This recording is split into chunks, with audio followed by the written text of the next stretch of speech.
The cold night air carried the cries of a newborn baby, an unwanted sound in the middle of darkness. Amina stumbled through the streets of Kisumu, her bulging belly a cruel reminder of the nightmare she wished to forget. Her lips trembled as she whispered, "Why me? Why now?"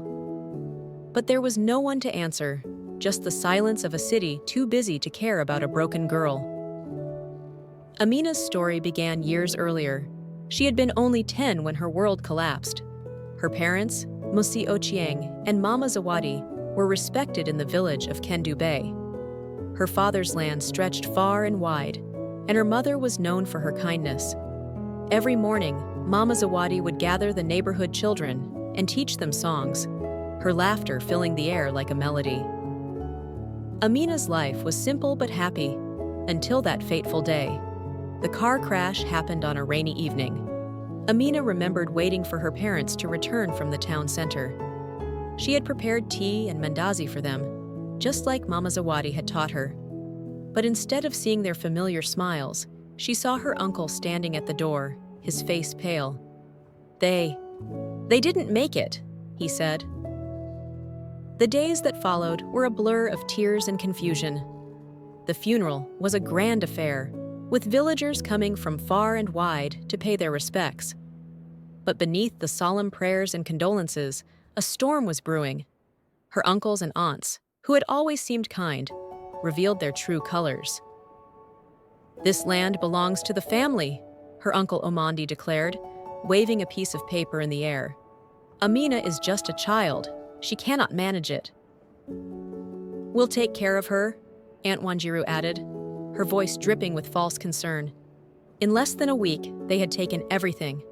The family house, the fertile land, even Mama Zawadi's treasured jewelry box was gone. When there was nothing left to take, they turned to Amina. "You can't stay here," Aunt Wanjiru said coldly. "We're not your parents."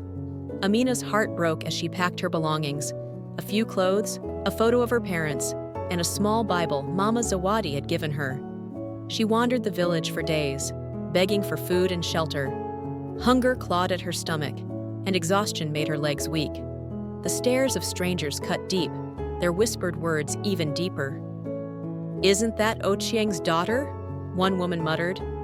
"Such a shame," another replied. "She'll end up like her mother's people."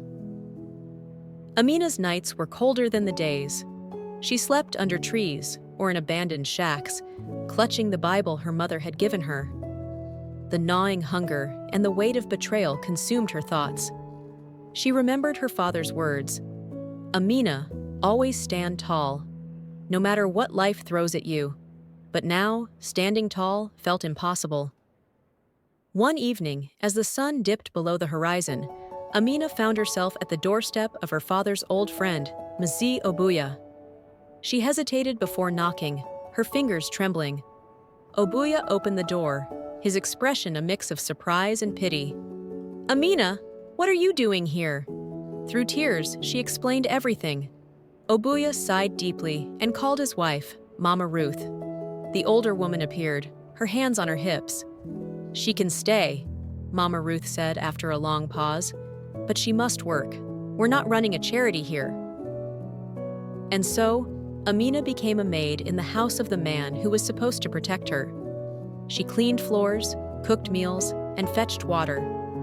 The days were long, and the work was hard, but for the first time in weeks, she had a roof over her head and food to eat.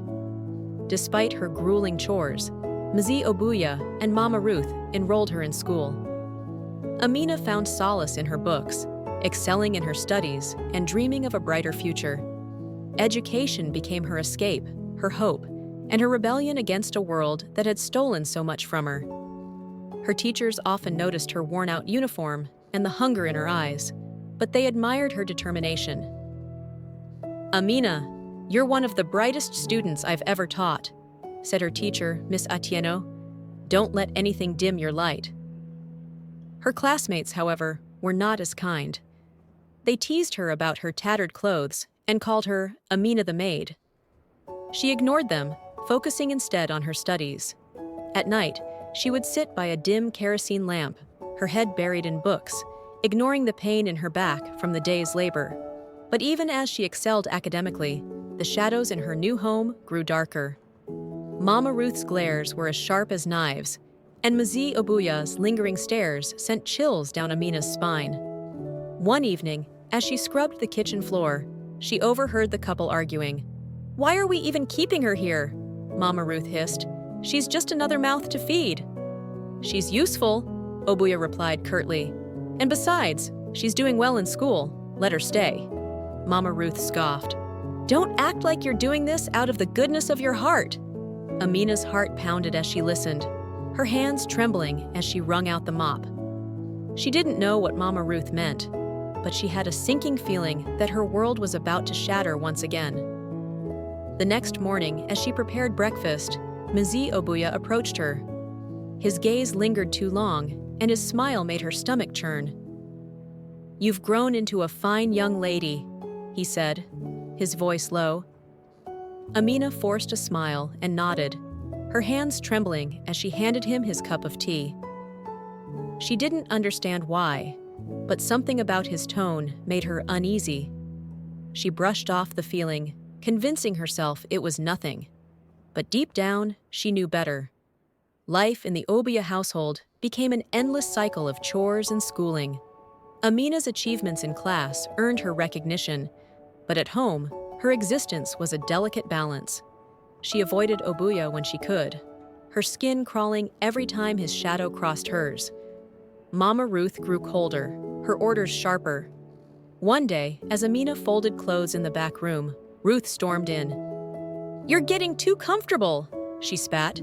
"Don't forget where you come from, girl." Amina nodded silently, her gaze fixed on the ground.